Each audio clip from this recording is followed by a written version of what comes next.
Bulb കണ്ടെത്തിയ Thomas Alva എഡിസനെ നമ്മൾ കേട്ടിട്ടുണ്ട്. എന്നാൽ ഒരു നല്ല നേതാവായ എഡിസന്റെ കഥ നമ്മൾ കേട്ടിട്ടുണ്ടോ? ദീർഘകാലത്തെ അദ്ദേഹത്തിന്റെ പരീക്ഷണങ്ങളുടെ ഫലമായിരുന്നു ബൾബ്. അത് ലോകത്തിന് മുന്നിൽ അവതരിപ്പിക്കാൻ അദ്ദേഹം പത്രക്കാരെയൊക്കെ വിളിച്ച്, ആളുകളെ വിളിച്ച് കടന്നു വരുമ്പോൾ ആ ബൾബ് ഏൽപ്പിക്കുന്നത് തന്റെ അസിസ്റ്റന്റായ ഒരു യുവാവിന്റെ കയ്യിലാണ്. നിർഭാഗ്യവശാൽ അയാളുടെ കയ്യിൽ നിന്നും ആ ബൾബ് വീണ് പൊട്ടി. എല്ലാവരും ഞെട്ടി നിൽക്കുന്ന സമയത്ത് നിരാശനായി തോമസ് ആൽവ എഡിസൺ പത്രക്കാരുടെ മുമ്പിൽ വന്ന് പറഞ്ഞു, എനിക്ക് ഈ ബൾബ് നിർമ്മിക്കാൻ ഒരു 24 മണിക്കൂർ കൂടി വേണം.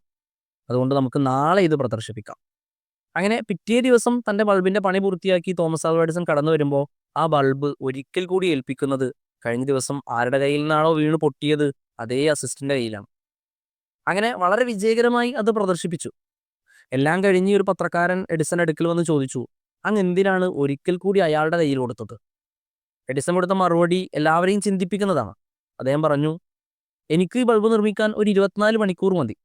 പക്ഷെ അയാളുടെ ആത്മവിശ്വാസം തകർന്നു പോയാൽ അതൊരു പക്ഷേ 24 വർഷമെടുത്താലും അത് പുനർനിർമ്മിക്കാൻ കഴിഞ്ഞെന്ന് വരില്ല എന്നതായിരുന്നു തോമസ് ആൽവ എഡിസന്റെ മറുപടി.